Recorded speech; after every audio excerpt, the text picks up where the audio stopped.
Good evening and welcome to the York Civil War Roundtable. My name is Adam Benson. I'm the Director of Library and Archives. We had a bit of a switch tonight. Our scheduled speaker was not able to make it because of some flight delays, unfortunately, but he will be with us next month, and I will get to that in just a second. If you could bear with me, I'd like to go through some of our events that we have scheduled for the next few weeks at the History Center. I'm not sure if any of you have joined us before, but we still have two more Tannenberg organ concerts scheduled. They take place just outside this room, obviously in Founders Hall of the History Center. Both of those concerts, I'm not sure why it says 2:15. It's very clearly 12:15, so I apologize for that. I copied that somewhere. In any event, it's quarter afternoon on the next two Friday afternoons. On August 25th, that's a week from tonight at 7 o'clock p.m., we'll be welcoming our All Vets organization to the History Center. And they will be featuring a speaker named Craig Seward, who will be discussing his father's experiences during the Korean War. He was originally supposed to speak before All Vets last year, and obviously with everything that happened, he wasn't able to do that, but we're finally able to listen to his stories this year. On August 29th, that's Sunday, August 29th at 2:30 in the afternoon, the South Central Pennsylvania Genealogical Society will be meeting here, and they'll be featuring speaker Aaron McWilliams from the Pennsylvania State Archives, and he will be talking about how to navigate the Pennsylvania State Archives online resources. And if you've ever done research on the State Archives website, it does take some practice. So I think that'll be very helpful for anyone who does genealogy or other state or local research. Then several weeks in the future, we have a sort of fundraiser event for the History Center, our much delayed, frequently delayed Arts and Leisure auction. The theme of that is Disco Inferno, which we've been trying to do for several months and actually tried to do last year and obviously haven't been able to do. So please stay tuned. There may be additional details on that event. Right now it is scheduled from 5 till 9 p.m. on September 24th, Friday, September 24th, at the Agricultural and Industrial Museum. I'm hoping that this is going to work. Not. So change some setting for the computer, but the laser works. Thank you very much. Actually, something for you. Try the down arrow. If you don't mind, I'll introduce this for next month, and then I'll turn things over to Scott Rosen to introduce tonight's speaker. So tonight, probably many of you are coming here or joining us online to see Matt Borders, the president of the Frederick County Civil War Roundtable. Fortunately, Matt was held up in various states, Texas and I think South Carolina. So, but he will be with us next month in September at 7 o'clock p.m. So he'll be presenting the last roll of the dice, the third Confederate invasion of the North in 1864, following up on the previous unsuccessful invasions of the North in 1863 and 1862, which kind of ties into what Scott's going to talk about in a few minutes. But that being said, the third Confederate invasion of the North occurred in the summer of 1864 and is often lost within the larger campaigns for Petersburg, Atlanta, and the Shenandoah Valley. This invasion was a last-ditch effort to get federal forces away from Richmond, relieve the pressure on the Army of Northern Virginia, and possibly disrupt the re-election of Abraham Lincoln, possibly changing the course of the war. I think we know how it turned out, but please join us next month and find out exactly why it ended the way it did. At this point, I will turn things over to Scott Rosen, who will be introducing tonight's speaker.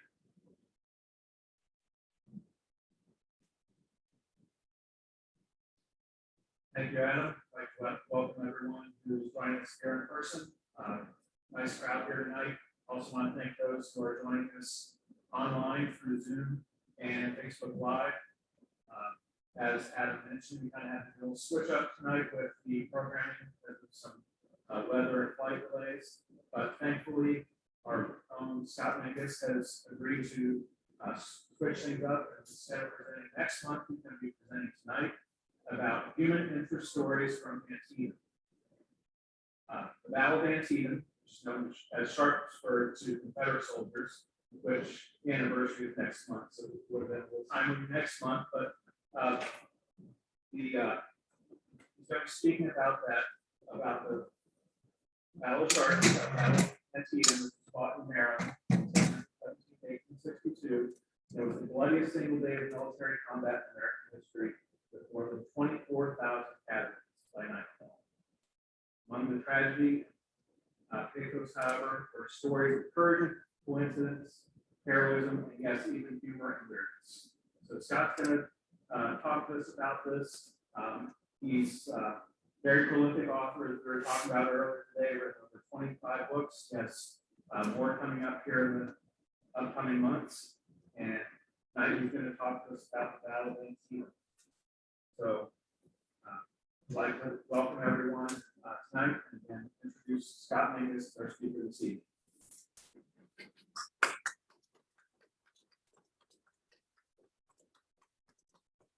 Thanks. Yeah, absolutely. Appreciate it. Well, thank you very much to everybody that's here, braving the weather tonight. It's a nice crowd. I also thank all of you that are out in cyber. Most of you know I tend to write two types of history. One is narrative history, what happened, who moved where, who shot who. But the other part of history that I write, and probably the one I actually enjoy the most, is human interest stories. I like to tell stories. I like the human interaction of what happened in various battles and in various times throughout the campaigns. So we want to talk tonight a little bit about human interest stories from Antietam. Just to set the stage, I'm not going to do a lot of hardcore history, but I will at least want to set the stage for a minute. As most of you know, the Maryland campaign was fairly brief, lasted from September 7th through the 20th or so, with the Confederates retreated through Jefferson, West Virginia, and then Virginia, and moved back into positions. But this campaign, of course, was one of those action-packed campaigns. Now, Robert E. Lee on September 2nd received permission in the War Department to move into the north. It was something he planned on doing for some time, and ended up concentrating near Chancellorsville, Virginia. Now, while this was going on, the United States War Department, smarting after the recent loss by General John Pope at Second Manassas Second War Run, has decided let's put McClellan back in the field. So they've given McClellan parts of Pope's army as well as its own force, and McClellan is now going to lead a renewed, and hopefully, in the case of what the Union was hoping, reinvigorated Northern Army. Well, Lee's already on the march. By September 3rd, he's reached Leesburg, Virginia. He's starting again to bring as many of his forces together as he can. On September 4th, Jeff Stewart's advanced cavalry will actually slash across the Potomac River, moving into Maryland, and then the infantry follows. And September 5th, in reaction to all this, McClellan gets his army moving from Washington, heading after Lee to figure out what's going on. Lee's got a pretty good head start, though. On September 7th, he's going to reach Frederick, Maryland. And on September 8th, he's from Frederick. He's going to call on Southerners to join the army. So that's the quick background. Now let's talk about some of the stories, some of the things that are going on at that point in time. One of the first things Confederates do in the Fredericksburg area, is go shopping. And we've got a Confederate letter that talks about the prices were when they first arrived. Early arrivals found bargains. You could buy a brand new pair of shoes. But keep in mind, long before Gettysburg, the shoe controversy, in 1862, there was still the need in the Confederate Army for shoes. A lot of accounts of soldiers being barefoot in the Maryland campaign. In fact, a number of soldiers never made it into Maryland because of their feet not having the proper footwear. Ground coffee was a quarter a pound, salt 50 cents a sack. And in Frederick, you could get all kinds of other food items, including ice cream. But a lot of these Southerners really weren't familiar with it. And ice cream proved to be very, very popular among the soldiers. Now, the businessmen of Frederick were no dummies. Like most businessmen, they reacted to the law of supply and demand. As the Confederates, more and more Confederates poured into Frederick, the prices started to go up as the quantities of available goods went down. So you can see by the time that they were done, there's one account of a guy who sold tobacco, had actually a very, very nice and fairly well-known tobacco shop that was advertised fairly heavily in the newspapers that day. They made $30,000 in 1862 money in one day. Problem was, it was all Confederate bills. As far as we know, he and his family never saved the bills. If they had, they'd be worth a lot more money today than they were in 1862. But they didn't were able to do that. And so he ended up writing off $10,000 worth of inventory. No price jump. He had $10,000 worth of tobacco. He was trying to get 30 for it. He did. But by the time the last of Lee's army came into Frederick, the stores were pretty empty. Not much of soldiers running around the Frederick area with not much to do. Maybe you're a young man or maybe a middle-aged man in military service, you're a long way away from home. You don't have much else to do, you can't shop. So what do you start doing? Well, of course, a lot of these guys are going to end up growing. And so there's a lot of stories. If you read through the letters and diaries from the soldiers of Lee's army and of course the Union Army as well, as they come into Frederick in 1862, you'll find a couple of common themes. Some in St. Johnson, what Mississippi. The ladies around Frederick are quite pretty, but towards Hagerstown, they were almost entirely Dutch, they were tidy, but exceedingly homely. And you'll find that in so many accounts where people talk about this difference in how the women look, if you will. Then in Frederick, they're well groomed, they're educated, they seem to be, wearing finer clothes. But you get out in the country or the small towns like Hagerstown, and they start running into people that aren't quite in the Southern ideal.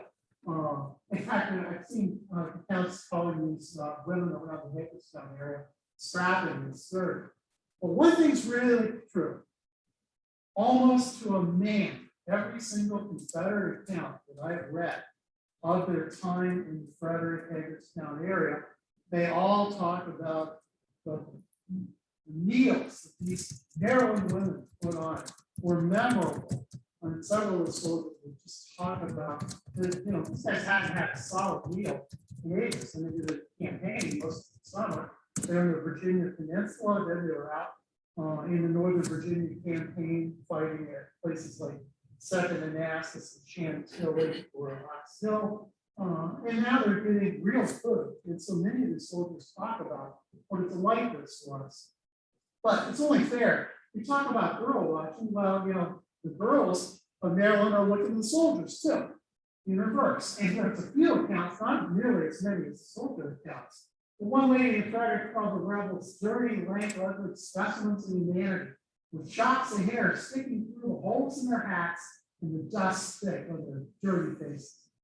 And of course, other women just excerpting other letters that I've seen or read, call the rebels a horde of ragamuffins, form the scattered wretches. Well, one lady said, I saw some strikingly handsome faces, though.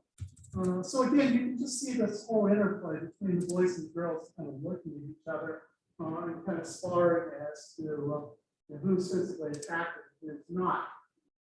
But all this is preliminary. Most of the soldiers that are coming into Maryland understand that eventually they're going to run into the Yankees. They're there to fight. They're not there to shop in Frederick. They're not there to girl watch. They're there to fight. And the fighting will certainly happen.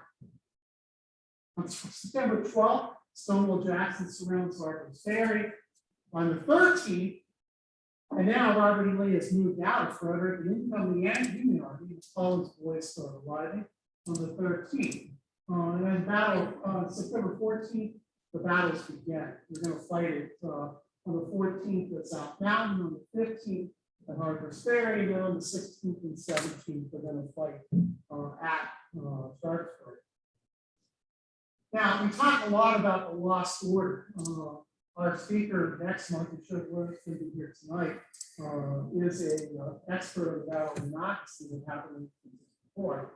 But at the same farm that's part of the democracy battlefield, the West Farm, back here in 1862 during the Maryland campaign, we end up with the famous lost order, where 3 soldiers from Indiana will find Robert E. Lee's complete directions to where his men are supposed to be going, wrapped around 3 cigars.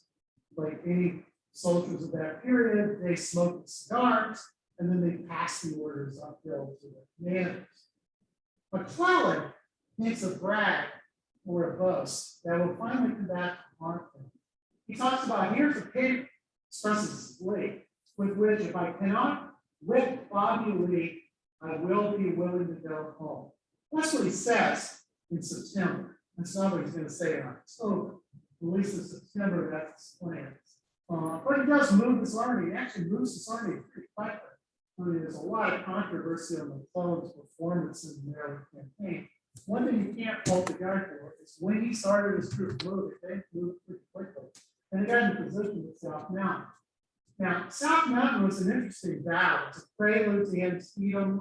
It's a pristine, very interesting series of 3 gaps that may or may not be considered as a single battle. Some historians consider these all to be the battles of South Mountain. Other people will split them up into multiple battles. But South Mountain battle is fought on September 14th and 15th. Battlefield is covered with the debris of war. And one of the things that happens a lot in this era of the Civil War was farmers would come back and find that their fields had been destroyed. Fences were taken down because of obstacles, or they were used by the soldiers to fuel campfires, things along those lines. In some cases, you would use them to grab the fence rail, put a piece of canvas nail on each side and make a temporary stretcher doing that. But they found that in opposing fields, I love the story, that there were 2 bulls angrily looking at each other from one field to the other.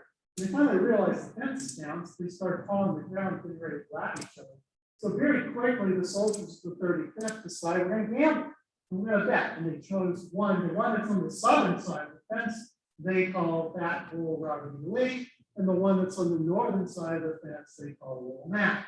And they put their money down, and the 2 bulls go at it. And they go at it for quite a while. Finally, the 35th Massachusetts boys pick a winner because there's no real clear winner, which will lead to some controversy in the regiment. But they finally decided that Little Mac won. Now, what's important about all this is most of the soldiers of the 35th take this as an omen that we're going to win. Now, up to this point in time, the Army of the Potomac hadn't had a lot of success in 1862. We all know that the Peninsula campaign failed and they had to retire. The battles of the Second Bull Run and Chantilly were not exactly the smacking Union successes. So the Army of the Potomac is a little bit real. And the men are looking for any kind of encouragement they can, or any kind of signs that perhaps things are going to go our way. And in that era, in the 1800s, just a lot of people would believe in portents and signs and omens, if you will. And so a lot of these soldiers took this as very positive news, that we're going to win. And so there's several diary entries among men of the 35th Massachusetts that talk about that. Well, on September 16th, we always think of Antietam as being a one-day battle. America's bloodiest day, September 17th. The battle really begins on the evening of the 16th. There are shots fired, there are men killed on the evening of the 16th. But as far as we can tell, some of the first shots fired, the Sharpsburg, are fired on the evening of the 16th from Cemetery Hill. Those of you who are familiar with Cemetery Hill, it's the high ground immediately outside of town as you head towards where the bridges are. Well, the 17th Virginia ceased movement in the dusk. They fire away and discover that they're not Yankees that they're shooting at, it's cattle. And so, as far as we can tell, the first victims of Confederate gunfire from Cemetery Hill released on cattle. And so the men are pretty gleeful because now they're going to go out and butcher the cows and eat them and have them for night. Off to the north, of course, there's more fighting raging as elements of the first war will take on some of John Delbert Saxons on the evening of September 16th. And there are actually real soldiers shooting each other that evening. But at least here at Cemetery Hill, with no threat to the Yankees, immediately the men from 17th Virginia are able to get a very nice steak dinner. Let's look at the battle, starting on September 17th. We're going to break the battle down in phases, but really, again, more importantly, I want to tell stories of what the men were actually encountering as a fight. So here, fairly quickly shows the activity early in the morning. That is Joe Hooker, of course, later will be the commander of the Army, or the commanding Army at this point in time. But his got the first one, McClellan's commander at this point, so Hooker's going to take over later. So Hooker will launch the battle on September 17th with a fairly disjointed attack on the Confederate lines in the cornfield, just north of Uptown Road. As you can see from there, there's multiple attacks coming from different directions. The Confederates are moving troops in and around, trying desperately to figure out how to stem the tide of this attack. But before things can happen, the Confederate commander in that region is one Stonewall Jackson. And Jackson is at his headquarters here at the church. Now, he's been sending couriers and aides on messengers out, trying to move the troops around, crossing more troops into play, take other troops out. While he's doing all that, one of his couriers is out milking a cow, assuming that General Jackson wants a drink of milk before progressing the battle. And Jackson will actually sit down, take time, and drink the milk before he goes into combat. Among the first corps troops that are attacking is called Mingus or Washburn. Washburn is a chaplain. He is a fairly elderly man for that period of time, of the 12th Massachusetts. At one point in the battle, the men that he's ministering to are shocked. He gets angry and he decides to join the ranks. He picks up a musket. He starts going forward with the men, something chaplains ordinarily do. And all of a sudden, he gets hit. Down he drops. And you can see from the picture, he becomes one of the few chaplains to be wounded in combat at Antietam. It'll leave a pretty nasty bruise on his chest, but he lives because he happened to be, when he took off his outer coat, he picked up his testament, put it in his blouse pocket, where it normally wasn't, usually in a side pocket. But as he's moving forward on this particularly warm September 17th, he puts the Bible in his chest pocket, and that happens to be exactly where the bullet fits. And that bullet across the Bible, you can see, is still in the collection of the Historical Society up in Massachusetts. And it's a fairly significant relic for them. Battle of Honor. Let's talk about this for a minute. There were 20 men at the battle of 20 Union soldiers at the Battle of Antietam that ended up receiving medals of honor in the end. The youngest was John Cook. John Cook was 15 years old. He's from Cincinnati, Ohio. Went to college about 30 miles or so north of Cincinnati, so fairly familiar with the Cook story. He's a bugler, but as the men of Battery B, U.S. Regular Artillery Battery, very famous again for his battery as well, he starts performing the duties of cannoneers.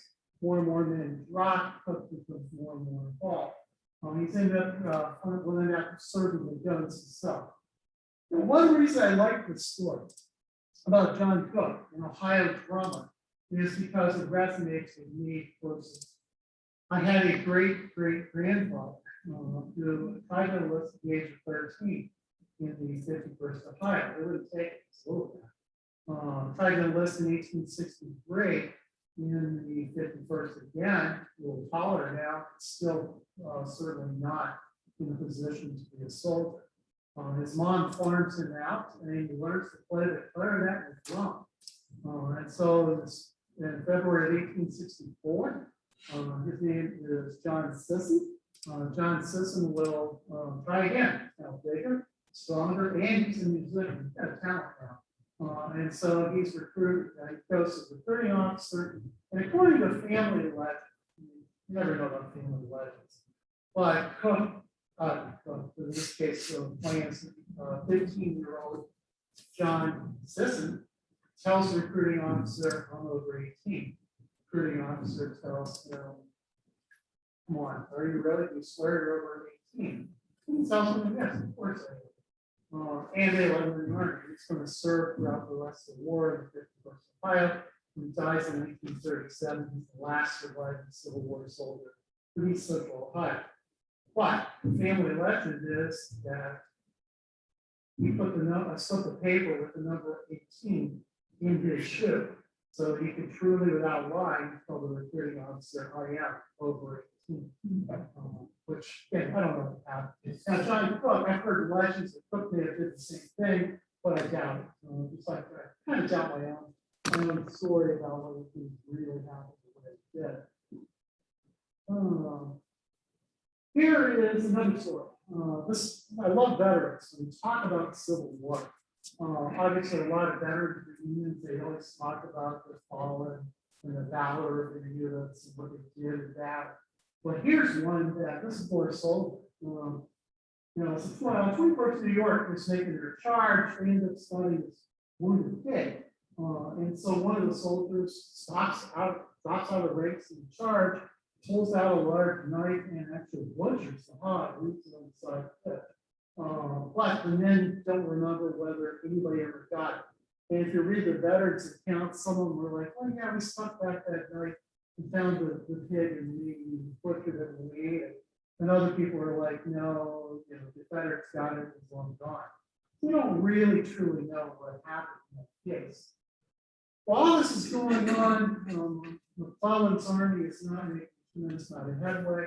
The first corps is pretty much shot to pieces, so McClellan decides to try again. This time he's going to send in the men of the 11th Corps, 12th Corps. The 12th Corps is going to get scattered. They're going to make multiple attacks in multiple directions. You can then see the Confederates piecemealing the defensive lines, trying to pull things together and hang in there.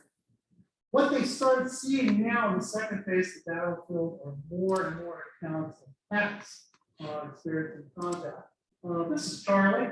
We obviously don't have any pictures of Charlie, but Charlie was just a stray little mongrel that went into the camp of the troop artillery in Georgia, Confederate unit. And he's going to be present in almost every battle with troop artillery. Now, what's interesting about this guy is, he's listed in some of their accounts as Charles Dog, D-O-G-G, but he's Charlie B. Dog. Obviously, he's not Charles Dog, a soldier. But they actually kind of used him almost as one of their numbers. He is given the honor, or jumps down, really different accounts. He's either given the honor of being the first Georgian to arrive across the Potomac River, or he just jumped off and swam across himself. But in either event, Charlie is given credit as the first member of the troop artillery to actually go north. At Antietam, according to one account, he ran up and down the line from gun to gun. There was wiggles little body with joy, while Spark rang out with the war battle. He seemed not to know fear, and as the battle grew fiercer and fiercer, so did his joy. As far as I can tell, Charlie will become the last dog in Confederate service to die in the Civil War. He dies only 2 days before the surrender of Antietam, as Lee's army is marching towards the railroad station, trying desperately to get supplies. In one of the firefights near there, Charlie was killed. Again, I can't find any accounts of any other dogs killed after that in Confederate, actually, we're Union service to the point. Let's talk about the Union side. This is Major. Major was the mascot of the 10th Maine. We know what kind of dog he was. It's a neutral one. His description is very large, it's very black.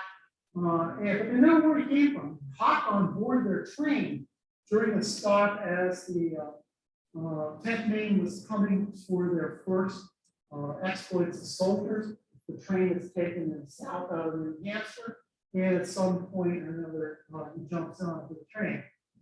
He doesn't like Confederates. For some reason, this dog seems to sense when combat is near. When Confederates are near, he will growl, even before the battles were dead. In Antietam, he showed so much feeling and pluck, moreover, that the death of the age.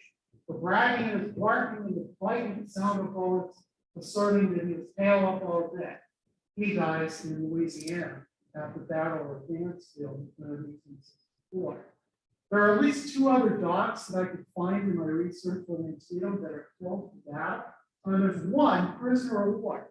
Union Regiment found Candy, which was the 4th Texas's Fox Terrier. One of my friends, Joe Owen, published the book Texans at Antietam, and he talks a lot about the affection that the 4th Texas men had for themselves, for the state, and where we can find the account of Candy being captured. So the attacks are continuing. Fighting is not really going to fall away. They continue to try to push forward. This was in Sedgwick's division. John Sedgwick, as you know, has a tight connection here with York. It was men of the 87th Pennsylvania that would recover John Sedgwick's body when he shot at Spotsylvania after famously telling people in the rebel structures they couldn't hit an elephant. Right, so sure hit John Sedgwick. Sedgwick in 1862, not knowing he has less than 2 years to live, will lead a fairly substantial size attack, and again, really won't be very successful.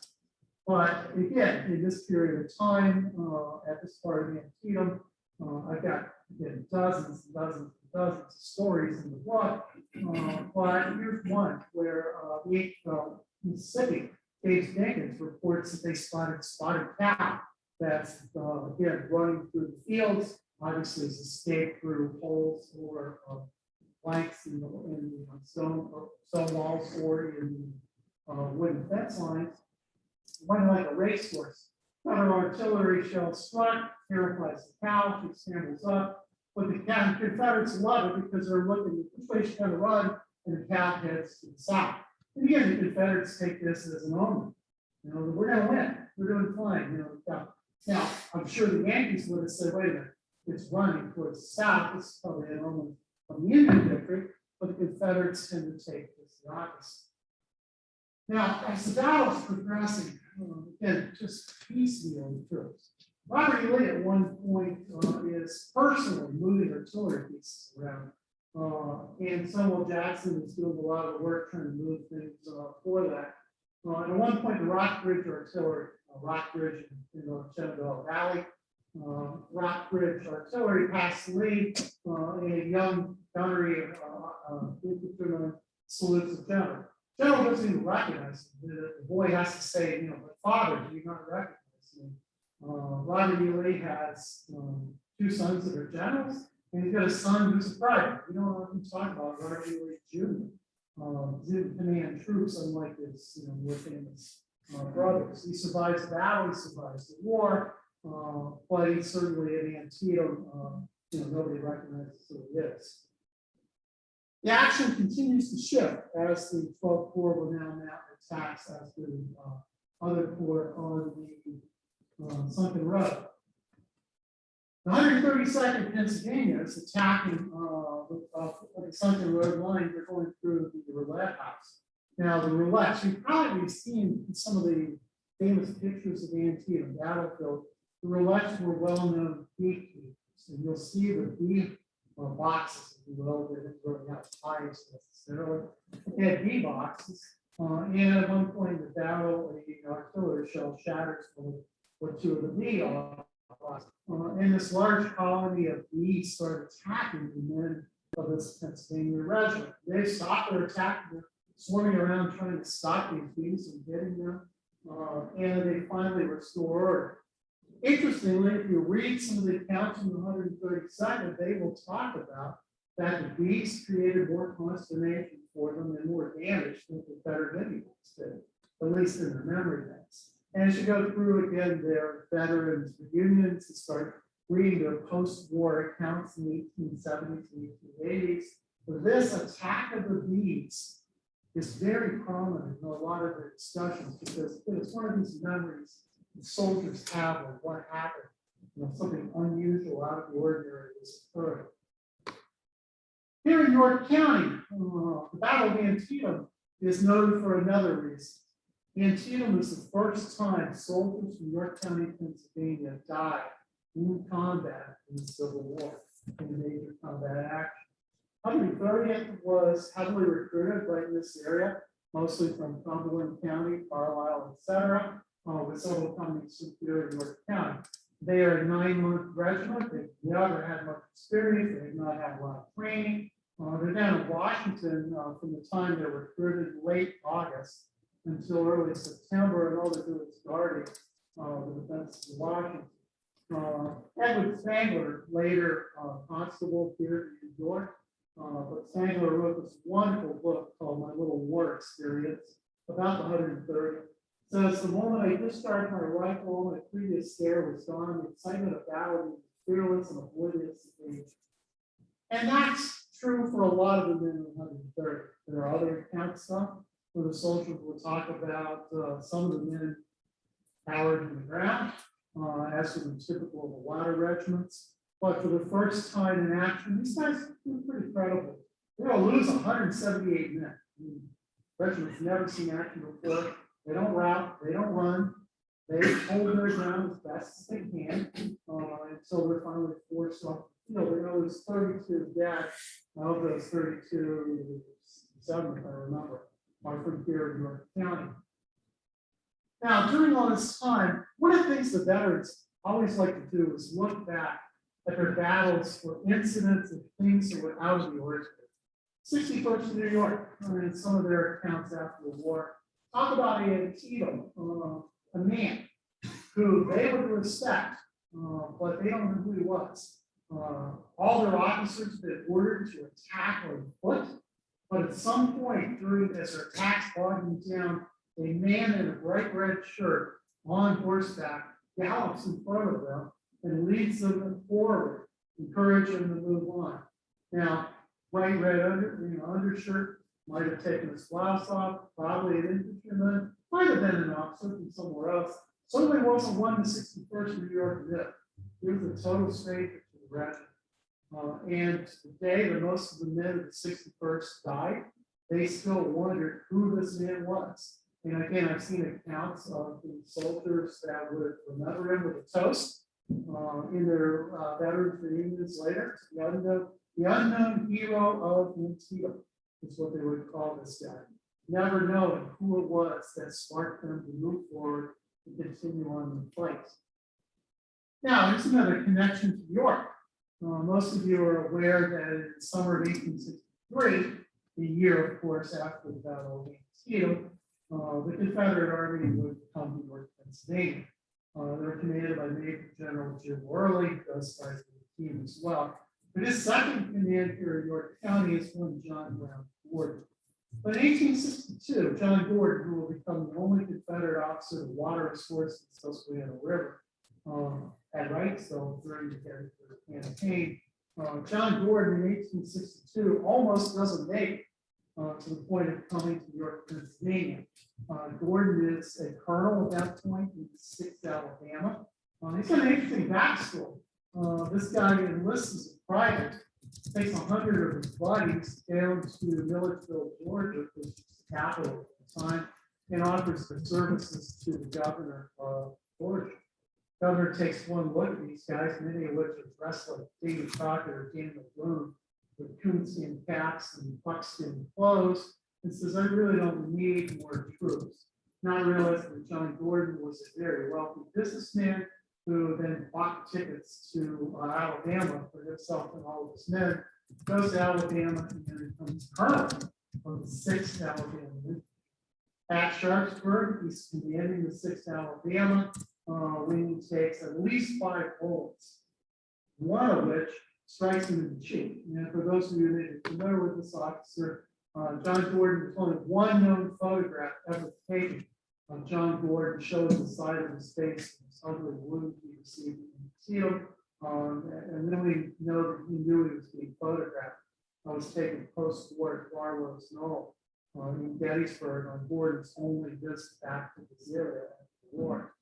But somebody had put a bullet hole in John Gordon's cabin prior to this shot to his cheek and his leg into something road, according to Gordon. It was known to sometimes exaggerate his hair, but in Gordon's account, he's laying there drowning in his own blood. But this bullet hole in his cabin creates an accident, if you will, and enough blood was bringing out so that Gordon will live. Gordon, a year later, of course, in the spring of 1863, will become Brigadier General of Georgia troops. By now, the governor of Georgia certainly knows who this guy is. As mentioned, John Gordon will come near New York and will actually pass right in front of where we are tonight, New York County History Center at 250 East Market Street in New York. Gordon will actually ride his horse right by here on his way to the river crossing the right side. And in 1865, Robert E. Lee will select John Gordon to have the honor of officially supervising the surrender ceremony, where the men of the Army of Northern Virginia will stack arms, furl their flags. And the Union commander at that ceremony is one Joshua Lawrence Chamberlain, who of course had Gettysburg connections as well. Now here's a story that's, for me is also near and dear. At the fighting at the Sunken Road, at one point, 7th Virginia will attack. Now, 7th Virginia Union is now, a year later, at Gettysburg, it's called the 7th West Virginia. It had a number of men in its regiment that were from Marshall County, West Virginia, including Chambers boys. There were several brothers, several cousins. As far as I can tell from looking through the records of 7th West Virginia or 7th Virginia Union, there were at least 8 or 9 men in the Chambers family involved. And so these guys left a lot of verbal accounts of fighting in Antietam. We don't have a single written record. I doubt any of these men could read or write. Perhaps they could, but they did. They left no records, and their pension records have X's as opposed to names. So it's hard to say. The Chambers boys were my great grand uncles and grandfathers and various kinsmen of my family. And so I was a boy with a lot of the stories that were handed down in our own family. One of the Chambers boys will die in the Overland Campaign in 1864. The rest of them will come back to West Virginia and Ohio. One of them will marry their sister, little sister, the only little sister they have, will marry my great grandfather. And so she will be my great grandmother, one great grandmother. Let's go over. So the final actions of the day occurred near Burnside's Bridge. And we all know the stories of the attack on the bridge, how long it took the Yankees to actually cross it. But again, there's a couple of human interest stories that I like to call out. One of which is the story of Frank Lighty, or Frank Lighty, depending on how you wish to pronounce his last name. Frank Lighty is trapped between the lines. He is a local farmer, and somehow or another, he ends up smack in the middle of the attack on Burnside's Bridge. And he ends up laying down in the field throughout all of this attacks as the Union forces go back and forth shooting with the Georgians up on top of the hill. And Frank Lighty will end up spending a very uncomfortable and very miserable day there. Now, this guy's also got an interesting connection to the Gettysburg campaign. In 1863, when the Confederates are threatening Hagerstown and Frederick area, he leaves, takes his forces with him, and comes to Pennsylvania. And on a road in southern Franklin County, Confederates will accost him and find him, and they will take his horses. And as far as I can tell, again, Frank Lighty will become one of the first, not the first, but he's among the first civilians that the Confederates are going to take horses from in Pennsylvania during the entire Gettysburg campaign. So this poor guy, he ends up, laying throughout Burnside's bridge attack, and then ends up walking all the way to Pennsylvania before he loses his livestock. Here's another great story that the veterans like to tell. 9th New Hampshire, as they're going into action again near the Burnside's bridge attack, they see the sow and her litter. So this giant female pig is running around the battlefield, these small little piglets, if you will, in tow. And at one point, this pig, giant sow, will leap through again another gap in a rail, and she tries to run through the soldier's legs. He collapsed on the back of the frightened hog, and it carries him screaming to the rear. Can you imagine the teasing this guy took? Because later in the war, other accounts that talk about the 9th New Hampshire Infantry and the single number of the 9th New Hampshire Cavalry, because he was the only one to be mounted as an infantryman at the Battle of Antietam. He's mounted on the back of the cow. So great story, love that. Here's another one. At one point, my wife and I took dancing lessons from Fred Astaire here in York County. Certainly not a dancer. But most people may not be aware that Fred Astaire studios and similar studios like that are not a new idea. Back in the 19th century, there was an immigrant by the name of Edward Ferrara, an Italian immigrant, very smooth, very good dancer on the New York area. He actually had several dance studios in the New York City area and became quite well known as one of the leading dancers in all of North America. He was quite popular to teach dance to people. Many of the officers, the Army of the Potomac, that needed to learn how to dance for military balls, things like that, went to Ferrara. Well, Ferrara's a teetotaler, and he had denied his 2 regiments of his brigade, 51st New York and the 51st Pennsylvania. He hasn't let them have their alcohol. Since they left Washington, all of their alcohol has been in the wagons. He doesn't like his men to drink. And he's trying to get, his men to move forward towards the bridge. When one of his men says, Colonel, you give us our booze and we'll hit the bridge. And Ferrara's like, okay, do it. And sure enough, his men, perhaps alcohol crazed or wanting alcohol at least, other perhaps in valor, perhaps in desperation, but the 51st New York and the 51st Pennsylvania become the troops that you see in the popular movies and all the paintings of the troops surging across the bridge. Well, that's them, Ferraro's boys. And sure enough, that night at Sharpsburg, what does Ferraro do? He calls up the commissary wagons, and his men, for the first time in the campaign, are allowed to drink their whiskey. Final action that occurs at the battle. By now, Robert E. Lee is getting fairly desperate as the attacks continue, almost unabated. And it's just like different points in the line, the Union keeps trying. And the final attacks of the day are going to occur after Burnside's men have crossed the bridge and are now moving northward towards Sharpsburg. And the Confederates are going to launch desperate counterattacks. A.P. Hill's men have just arrived from Harper's Ferry after policing Harper's Ferry after the surrender of Dixon Miles Union garrison there. And Hill's men are going to hit hard. But in this story, there's a popular TV commercial that talks about what's in your wallet. In this case, I paraphrase this slide, what's in your cannon? And no, I don't have Samuel L. Jackson talking about this or Jennifer Garner, but what's in your cannon? Late in the battle, the Union starts reporting that strange projectiles are being fired at them from Confederate guns.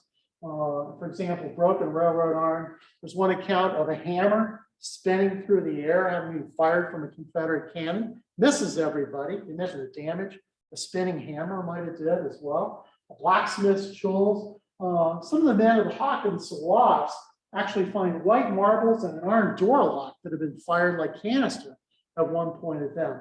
Just again showing how desperate the Confederates are towards the end of the Battle of Sharpsburg to actually have ammunition so they can continue the fight against the Union soldiers. Now, being from Ohio, I grew up in southeastern Ohio, went to college in southwestern Ohio, and lived for 23 years in northeastern Ohio. So I pretty much got around. But in Ohio, William McKinley, despite what, his later politics as president, William McKinley's military exploits and his political career have got him a fairly decent reputation in much of Ohio.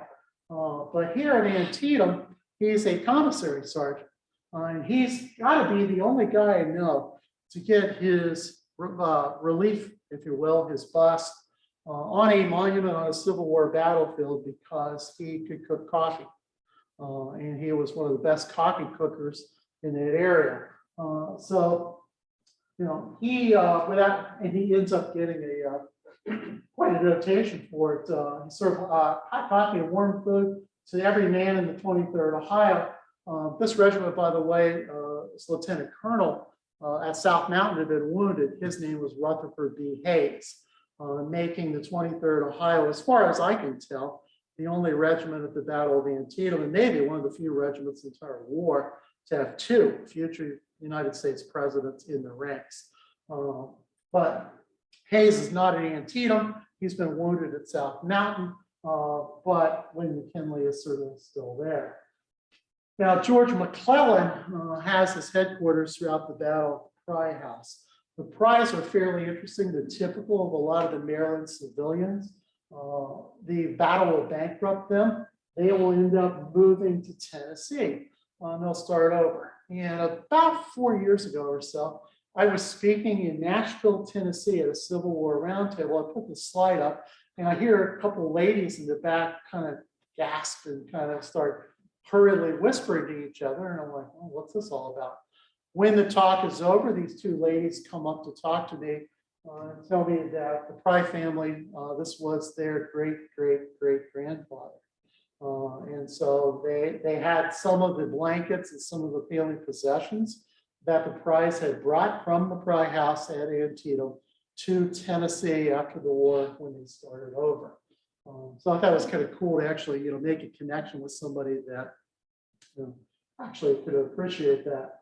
One of the things that a lot of these soldiers talk about again is food. You're in the middle of a battle, you're fighting all day long. There's certainly no time to really do much cooking or anything along those lines. So you've got to take food where you can. The 18th Mississippi, Barksdale's Brigade, another guys that are heavily involved throughout the war. They're lying prone in an orchard just as Union shells start shooting at them. And to the relief of these men, the shells start knocking down limbs with apples. And so most of these soldiers can at least lay there under fire. If you're not hit by the limbs, there's a few guys that are going to get fairly seriously injured by falling limbs, but the rest of them are going to eat apples as long as they can actually swallow them.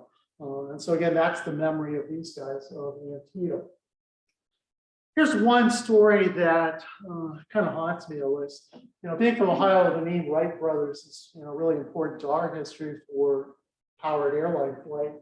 But there were Wright brothers in the Confederate Army from South Carolina, not related, of course, to the famous Buckeye. There are nine Wright brothers that fight in the Confederate service during the Civil War. 9. Can you imagine having 9 boys being the mom, and all 9 of your boys are in the military? 3 of them are get killed, 3 of them are going to be maimed, and the other 3 are going to come home fairly well intact. They return to Edgefield. Now, what's significant about Edgefield is Edgefield, South Carolina, is among the Confederate districts that suffer the most percentage of casualty losses. If you look at the census records from 1860 and look at the census records in 1870, you'll see the male population of the town drops by almost 50%. Because so many men from this town never come back in the Civil War like the Wright brothers.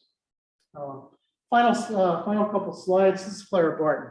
We're going to end on the note talking about her because again, the soldiers, tremendous number of soldiers write about the medical attention they got, some of which is positive, some of which is negative. But one of the accounts, in several accounts actually, discussed Clara Barton and her role in the battle. She actually had driven a wagon with an escort from Washington, D.C. up to Sharpsburg when she heard about the battle, and she ends up ministering to the wounded. She actually takes bullets to her dress, although she herself is never harmed. But I like Dr. James Dunn, who works alongside of her at the Pockenberger farm. My feeble estimation, General McClellan, with all of his laurels, sinks into insignificant besides the true hero of the age, the angel of the battlefield.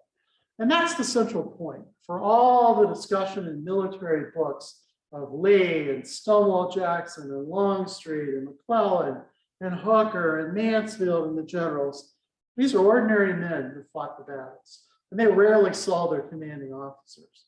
So their memories are of their buddies, of the animals that were around them, their memories of what they saw occurring right in their little limited sphere of vision. They didn't know the grand strategies and the grand tactics. And here's a doctor that says, to him, Clara Barton was far more important than anything General McClellan ever did at the battle.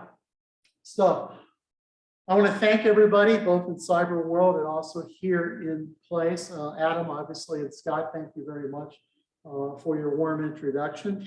There are several more stories. In fact, there's over 200 stories from Antietam in my book, Antietam Human Interest Stories, that's available from leading book dealers. Civil War and More, for example, in Mechanicsburg, has signed copies. You can also get this from a number of other places. With that, do we have time, Adam, to take a couple of questions? Sure, we definitely do. So we have some questions here from Bill Landis. His first question is, what's the current status of the Interpretive Center at Antietam? If you're familiar with that. Yeah, I mean, you're talking about the visitor center? I think so. Yeah, I mean, I know there's been discussion over the years of trying to put a new center together. I haven't actually followed the most recent of that. I know the visitor center was, like most of them, were closed most of the summer because of the National Park Service's shutdowns and things. It's been open more recently, as far as I know, but I haven't been to Antietam this summer at all, so I really don't have any fresh information.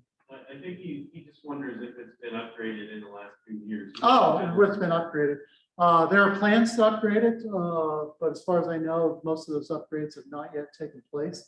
Again, because of the COVID shutdowns, a lot of the work the National Park Service had planned to do on a lot of these places hasn't happened. The second question from Bill is, what was the honor Lee bestowed on Gordon? Oh, at the end, yes, thank you.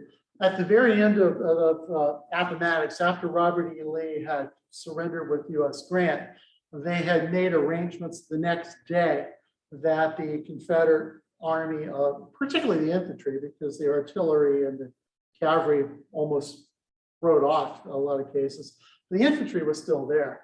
And so they made arrangements to actually formally surrender with a ceremony where men of the 1st, 2nd, and 3rd brigades, I can't remember the division commander's name, but Joshua L. Chamberlain will arrange these 3 brigades of Union troops stretched out on a line from the McLean House heading towards the Confederate lines. And Robert E. Lee selects John Gordon to lead his men and to have the overall responsibility of surrendering the actual troops. So while we talk about Lee surrendering to Grant, that's paperwork, but the actual ceremony where they just, turn in their weaponry, furl their flags, etc. John Gordon and Joshua Chamberlain were the 2 men in charge of that ceremony.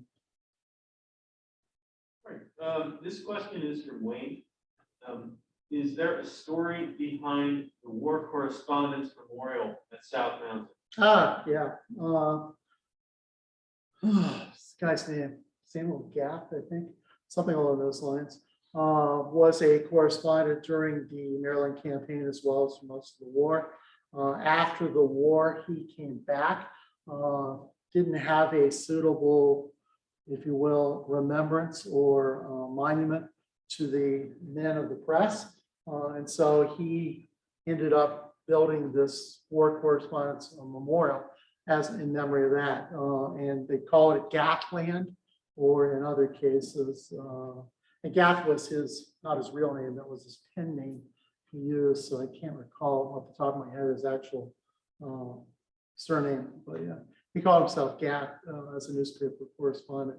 So again, you'll see obviously the Gatland Park on a lot of the signage in that region, and that will direct you to the War Correspondence Arch at Fox's Gap.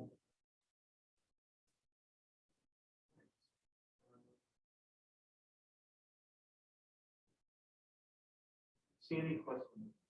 Okay, great, thanks. We've got a question here live. Oh, You talked about one of your family members being involved with the Virginia North Regiment. Virginia Union. Virginia Union. Mhm. I was not familiar with that at all. Yeah, at the start of the war, of course, Virginia is one state. A lot of the men from the northwestern region of Virginia were loyal to the Union, particularly in the mountains.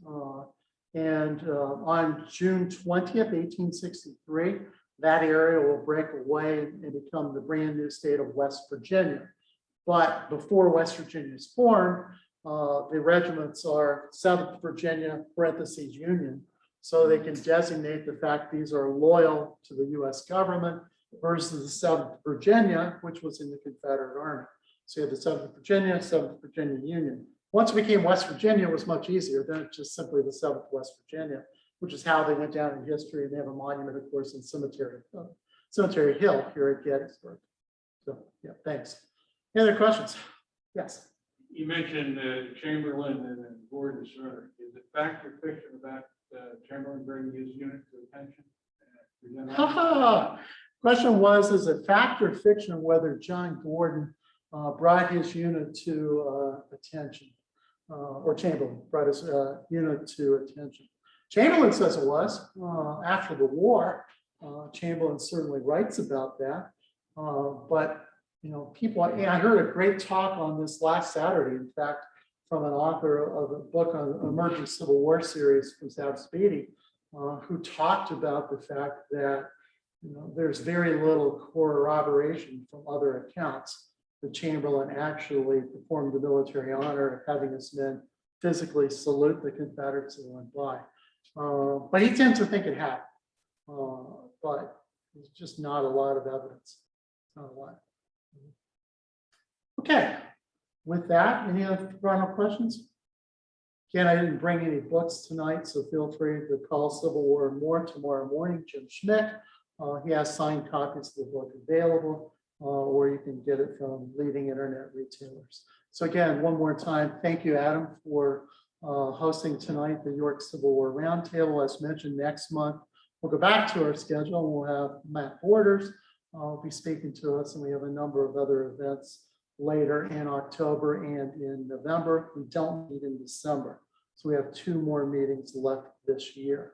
And then we'll start working even now on the slate of speakers for 2022. So thanks again, everyone.